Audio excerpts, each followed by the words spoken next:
नमस्कार दोस्तों, बाल टू बेंच एकेडमी में आप सबका हार्दिक स्वागत है। आज का वीडियो 2020-21 में लाए गए मुख्य अधिनियमों, संशोधनों एवं विधेयकों से संबंधित है, जो कि आगामी परीक्षाओं की दृष्टि से काफ़ी महत्वपूर्ण हो सकते हैं। दोस्तों, यह संशोधन मुख्यतया विधिक परीक्षाओं में जो सामान्य अध्ययन यानी कि जनरल नॉलेज का या जनरल स्टडीज़ का जो खंड होता है, उस जीके के खंड के अंतर्गत पूछ लिए जाते हैं। क्योंकि लॉ का सिलेबस तो आपका प्री डिफाइंड होता है और उसमें लॉ के सारे सब्जेक्ट्स दिए गए होते हैं, लेकिन जो अन्य अमेंडमेंट्स हैं या नए एक्ट लाए गए हैं, उनको जीके के खंड के अंतर्गत पूछ लिया जाता है। इसलिए ये आपकी परीक्षाओं के दृष्टिकोण से काफ़ी महत्वपूर्ण हो सकते हैं। अब हम एक एक करके उन सब संशोधनों को संक्षेप में समझने का प्रयास करते हैं। दोस्तों, सबसे पहला संशोधन बीमा संशोधन विधेयक 2021 द्वारा बीमा अधिनियम 1938 में किया गया। इसके द्वारा क्या संशोधन किया गया है कि भारतीय बीमा क्षेत्र में प्रत्यक्ष विदेशी निवेश की सीमा को 49% से बढ़ाकर 74% करने का प्रावधान किया गया है और यह 22 मार्च 2021 के लगभग हुआ था संशोधन। मैं पुनः रिपीट कर रहा हूं, पहला संशोधन बीमा अधिनियम 1938 में किया गया है और इसमें जो मुख्य बात आपको याद रखनी है परीक्षा के दृष्टिकोण से, वो ये है कि इस अधिनियम में संशोधन के द्वारा भारतीय बीमा क्षेत्र में जो प्रत्यक्ष विदेशी निवेश की सीमा है उसको 49% से बढ़ाकर 74% कर दिया गया है। 49% से बढ़ाकर 74% करने का प्रावधान किया गया है। दोस्तों, अगला संशोधन है एक गर्भ का चिकित्सकीय समापन अधिनियम 1971। इस एक्ट के अंतर्गत मतलब एक गर्भ का चिकित्सकीय समापन अधिनियम 1971 है। जो लोग वकालत कर रहे हैं वो इस एक्ट से परिचित भी होंगे। तो इस एक्ट के संदर्भ में गर्भ का चिकित्सकीय समापन संशोधन अधिनियम 2021 के तहत 2 डॉक्टरों की सलाह पर 20 से 24 सप्ताह तक के गर्भ का समापन किया जा सकता है। मतलब आपको परीक्षा के दृष्टिकोण से क्या याद रखना है कि ये जो गर्भ का चिकित्सकीय समापन अधिनियम 1971 है, इसमें यह संशोधन किया गया है कि 2 डॉक्टरों की सलाह पर 20 से 24 सप्ताह तक के गर्भ का समापन किया जा सकता है। ये संशोधन लाए हैं। तो इसमें आपको 2 बातें याद रखनी है। 2 डॉक्टरों की सलाह पर 20 से 24 सप्ताह तक का गर्भ उसका समापन किया जा सकता है। यह बहुत महत्वपूर्ण है। दोस्तों, अगला विधेयक परीक्षा के दृष्टिकोण से सर्वाधिक महत्व का है, जिसका नाम है उत्तर प्रदेश विधि विरुद्ध धर्म संपरिवर्तन प्रतिषेध विधेयक 2021। वैसे तो यह काफी बड़ा विधेयक है, लेकिन इस पूरे विधेयक को मैं कुछ पॉइंट्स में ही आपको बताने का प्रयास कर रहा हूं, ताकि आपको कम समय और कम मेहनत में ही काम चल जाए। देखिए दोस्तों, यह जो उत्तर प्रदेश विधि विरुद्ध धर्म संपरिवर्तन प्रतिषेध विधेयक 2021 है, यह राज्य विधानसभा द्वारा 24 फरवरी 2021 एवं राज्य विधान परिषद द्वारा 25 फरवरी 2021 को पारित किया गया। इस विधेयक के अनुसार धर्म परिवर्तन करने वाले को और धर्म परिवर्तन कराने वाले को, यानी दोनों पक्षों को, धर्म परिवर्तन करने से पहले ही जिला अधिकारी को सूचना देना आवश्यक बना दिया गया है। अब प्रश्न ये उठता है कि जब धर्म परिवर्तन करने से पहले डीएम साहब को सूचना देनी है, तो वो सूचना कितने दिन पहले दी जाएगी? तो जिलाधिकारी को जो प्रस्तावित धर्म की घोषणा के संदर्भ में सूचना धर्म परिवर्तन करने वाले द्वारा 60 दिन पूर्व एवं धर्म परिवर्तन कराने वाले द्वारा 30 दिन पूर्व दी जाएगी। मैं आपको फिर से रिपीट कर दे रहा हूं। देखिए, ये जो उत्तर प्रदेश विधि विरुद्ध धर्म संपरिवर्तन प्रतिषेध विधेयक 2021 है, इस विधेयक के अनुसार ऐसा होता है ना, जो कन्वर्जन कराया जाता है, एक धर्म से दूसरे धर्म में परिवर्तन करा दिया जाता है, तो धर्म परिवर्तन करने वाले को और धर्म परिवर्तन कराने वाले को यानी दोनों पक्षों को लायबल बना दिया गया है कि धर्म परिवर्तन करने से पहले आप दोनों पक्ष जिला अधिकारी को सूचना देंगे, और जो जिला अधिकारी को सूचना दी जाएगी तो जो धर्म परिवर्तन करने वाला है वो 60 दिन पहले और जो धर्म परिवर्तन कराने वाला है वो 30 दिन पहले सूचना देगा। तो आपको यह याद रखना है कि जो धर्म परिवर्तन करा रहा है वो 30 दिन पहले, और जो धर्म परिवर्तन करने वाला है वो 60 दिन पहले।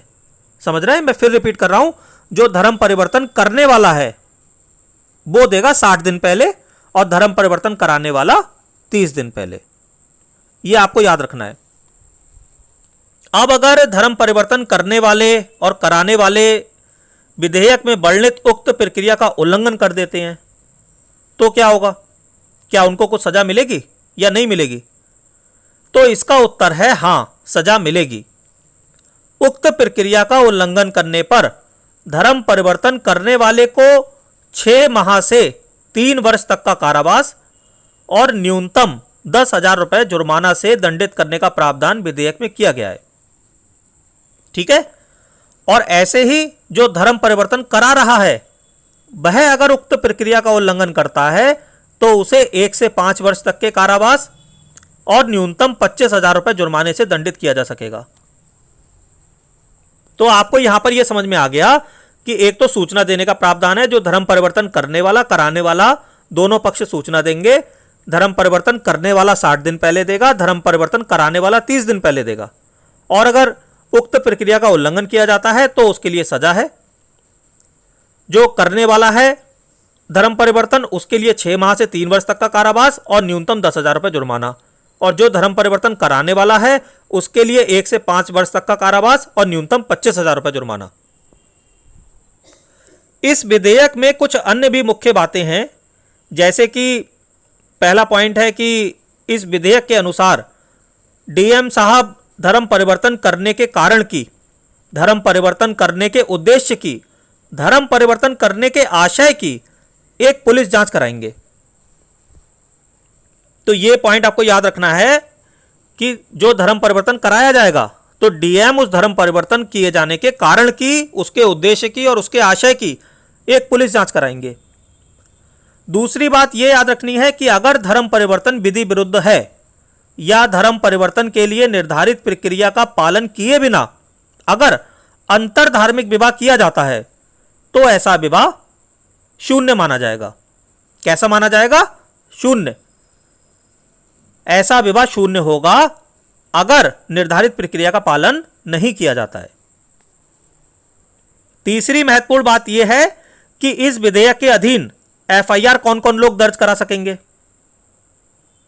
तो इसमें एक तो जो पीड़ित व्यक्ति है, जो व्यथित व्यक्ति है, वो एफआईआर दर्ज करा सकता है। इसके अलावा और भी अन्य लोगों को राइट दे दिया गया है कि वो भी एफआईआर दर्ज करा सकते हैं। अब वो लोग कौन कौन से हैं? तो वो लोग हैं उसके माता पिता, जो पीड़ित व्यक्ति है उसके माता पिता, उसके भाई बहन, उसके रक्त संबंधी, उसके दत्तक संबंधी, उसके विवाह संबंधी, इनमें से कोई भी प्रथम सूचना रिपोर्ट दर्ज करा सकेगा। इस विधेयक के संदर्भ में चौथी सबसे महत्वपूर्ण बात यह है कि इस विधेयक के अधीन सभी अपराध संज्ञेय और अजमानतीय होंगे। अब जरा कुछ सजा के प्रावधान भी समझ लीजिए। इससे पहले जो हमने सजा के बारे में बताया था, ये वाले प्रावधान उससे अलग हैं। समझ रहे हैं ना आप? जो मैंने आपको बताया था कि धर्म परिवर्तन करने वाले और कराने वाले को जो सूचना देनी है, फिर उसमें अगर वो उक्त प्रक्रिया का उल्लंघन करते हैं तो ये सजा होगी। अब इसके अलावा कुछ और प्रावधान भी हैं। पहला है, अगर कोई 2 या 2 से अधिक व्यक्तियों का एक साथ धर्म परिवर्तन कराता है, कोई धर्म परिवर्तन करा रहा है तो वो 2 या 2 से अधिक व्यक्तियों का एक साथ करा रहा है, तो कराने वाले को 3 से 10 वर्ष तक के कारावास एवं 50,000 या उससे अधिक के जुर्माने का प्रावधान किया गया है। ठीक है, मैं रिपीट कर रहा हूं, 3 से 10 वर्ष तक के कारावास एवं 50,000 तक का 50,000 या उससे अधिक का जुर्माना। ठीक है, 50,000 या उससे अधिक का जुर्माना।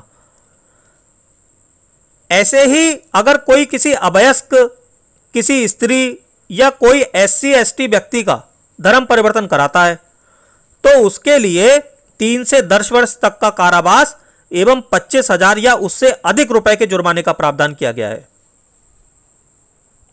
और तीसरी जो सबसे महत्वपूर्ण बात इस विधेयक की है वह यह कि इस विधेयक के प्रावधानों के पुनः उल्लंघन पर दंड पता है कितना हो जाएगा? 2 गुना। यानी कि अगर कोई इस विधेयक के प्रावधानों का पुनः उल्लंघन करता है, दूसरी बार उल्लंघन करता है, तो दंड क्या हो जाएगा? डबल, दुगना हो जाएगा। अब देखिए दोस्तों, जो भी मैंने आपको बताया है इसको आप एक कॉपी पर पॉइंट वाइज नोट कर लीजिएगा और कोई डाउट लगे तो आप वीडियो को रिपीट कर लीजिएगा। हम अगले संशोधन की तरफ बढ़ते हैं। चौथा संशोधन है मध्यस्थता और सुलह अधिनियम 1996। इसमें आप इसका नाम अंग्रेजी में समझ ही रहे होंगे। मध्यस्थता और सुलह अधिनियम 1996 को इंग्लिश में कहते हैं the arbitration and conciliation act 1996। इसमें संशोधन किया गया है। मध्यस्थता और सुलह संशोधन अधिनियम 2021 द्वारा मध्यस्थता और सुलह अधिनियम 1996 की अनुसूची से 8वीं अनुसूची को निरसित किया गया है।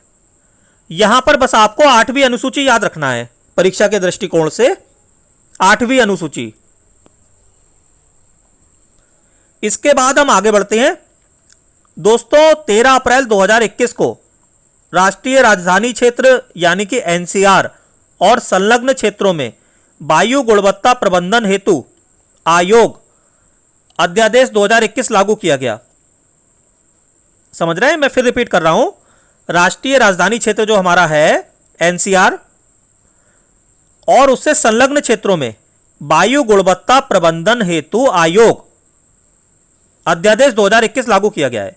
मतलब इस अध्यादेश द्वारा वायु गुणवत्ता संबंधी समस्याओं के अनुसंधान, पहचान, समाधान और बेहतर समन्वय के लिए एक आयोग के गठन का प्रावधान किया गया है। तो आपको यह बात विशेष तौर पे याद रखनी है कि जो राष्ट्रीय राजधानी क्षेत्र है एनसीआर और उससे संलग्न क्षेत्रों में वायु गुणवत्ता के प्रबंधन हेतु एक आयोग का प्रावधान किया गया है। इस आयोग में कुल 17 सदस्य होंगे। 17। यह आयोग प्रत्येक वर्ष अपने कार्य की वार्षिक रिपोर्ट संसद के पटल पर रखेगा। समझ रहे हैं इसका महत्व? और सबसे महत्वपूर्ण बात इस अध्यादेश की यह है कि यह आयोग किसी भी परिसर का निरीक्षण कर सकेगा और निरीक्षण के बाद उन इकाइयों को बंद करने या उनकी बिजली और पानी की आपूर्ति बंद करने का भी आदेश दे सकेगा। और अगर आदेश का उल्लंघन किया गया तो इस अध्यादेश में 5 वर्ष तक के कारावास या 1 करोड़ रुपए तक के जुर्माने या दोनों का प्रावधान किया गया है। आपको समझ में आ रही है? ये बहुत महत्वपूर्ण है। देखिए एनसीआर और उसके संलग्न क्षेत्र है ना, तो उससे तो हमारा यूपी भी रिलेटेड है, जो नोएडा वगैरह उसके आसपास का एरिया है। तो ये अध्यादेश जो आया है ये राष्ट्रीय राजधानी क्षेत्र यानी कि एनसीआर और संलग्न क्षेत्रों में वायु गुणवत्ता प्रबंधन हेतु आयोग का प्रावधान करता है। इस आयोग में कुल 17 सदस्य होंगे और यह आयोग किसी भी परिसर का निरीक्षण कर सकेगा, किसी भी परिसर का निरीक्षण कर लेगा और निरीक्षण के बाद अगर उसे कुछ कमी मिलती है तो वो इकाइयों को बंद भी कर सकता है, उनकी बिजली और पानी की आपूर्ति बंद कर सकता है। और अगर उसके आदेश का उल्लंघन किया जाए तो इस अध्यादेश में 5 वर्ष तक के कारावास का या 1 करोड़ रुपए तक के जुर्माने या दोनों का प्रावधान किया गया है। और इस संबंध में सबसे महत्वपूर्ण अंतिम बात यह है कि इस आयोग के अध्यक्ष कौन है? इस आयोग के अध्यक्ष हैं श्री एम कुट्टी। यह नाम याद रखिएगा, एम कुट्टी। आगे आते हैं महामारी रोग संशोधन अधिनियम 2020 पर, जो कि महामारी रोग अधिनियम 1897 को संशोधित करता है। दरअसल यह संशोधन अधिनियम महामारी के दौरान स्वास्थ्य कर्मियों के लिए सुरक्षा का प्रावधान करता है। इस अधिनियम द्वारा स्वास्थ्य कर्मियों और उनकी संपत्ति पर हमले को संज्ञेय और अजमानती अपराध घोषित किया गया है। इसके साथ ही साथ यह अधिनियम महामारियों के प्रसार को रोकने के लिए केंद्र सरकार की शक्तियों का विस्तार करता है। इस अधिनियम के अंतर्गत पंजीकृत एफआईआर का अन्वेषण निरीक्षक या उससे उच्च रैंक वाले पुलिस अधिकारी द्वारा किया जाएगा। इंस्पेक्टर लेवल का कम से कम हो, या तो इंस्पेक्टर या उससे ऊपर के रैंक का अधिकारी जो डीवाईएसपी वगैरह होते हैं, सीओ, वो लोग, जो कि उनको 30 दिनों के भीतर पूरा करना होगा। जो अन्वेषण होगा वो 30 दिनों के भीतर उन्हें पूरा करना होगा। ये 30 दिन याद रखिएगा। और इस संशोधन अधिनियम की एक अच्छी बात और है कि यह अधिनियम मुकदमे की जांच या उसके विचारण को 1 वर्ष के भीतर समाप्त कर लेने का प्रावधान करता है। इन्वेस्टिगेशन हो जाएगा 30 दिन के भीतर पूरा, और जो इंक्वायरी और ट्रायल है वो 1 वर्ष के भीतर समाप्त कर लिया जाएगा, ऐसा प्रावधान कर रहा है। अब आते हैं इस अधिनियम के अधीन प्रावधानित दंड पर। यह अधिनियम स्वास्थ्य कर्मियों या उनकी संपत्ति को सामान्य रूप से क्षति पहुंचाने या ऐसे कृत्य के दुष्प्रेरण पर 3 माह से 5 वर्ष तक के कारावास एवं 50,000 रुपए से 2 लाख रुपए तक के जुर्माने का प्रावधान करता है। ये सजा किसके लिए है? सामान्य रूप से क्षति पहुंचाने पे। और अगर गंभीर क्षति पहुंचाई जाएगी तो इस अधिनियम के अधीन स्वास्थ्य कर्मियों के विरुद्ध गंभीर क्षति कारित करने हेतु हिंसक कार्य दंडनीय है 6 माह से 7 वर्ष तक के कारावास एवं 1 लाख से 5 लाख तक के जुर्माने से। तो दोस्तों, यह कुछ मुख्य अधिनियम जिनमें संशोधन किए गए वो मैंने आप सबके सामने रखे। इनके मुख्य पॉइंट्स को आप नोट कर लीजिएगा, क्योंकि इन पर अक्सर क्वेश्चन आते हैं। 2-3 क्वेश्चन जो करंट अफेयर से रिलेटेड होते हैं लॉ के, उनसे आते हैं। और आप जानते हैं कि परीक्षा में एक एक क्वेश्चन का बहुत महत्व है। तो दोस्तों, मैं आशा करता हूं कि आपको मेरा आज का प्रयास अच्छा लगा होगा। अगर मेरा वीडियो अच्छा लगे तो कृपया मेरे चैनल को सब्सक्राइब कीजिएगा और वीडियो को लाइक कीजिएगा। धन्यवाद।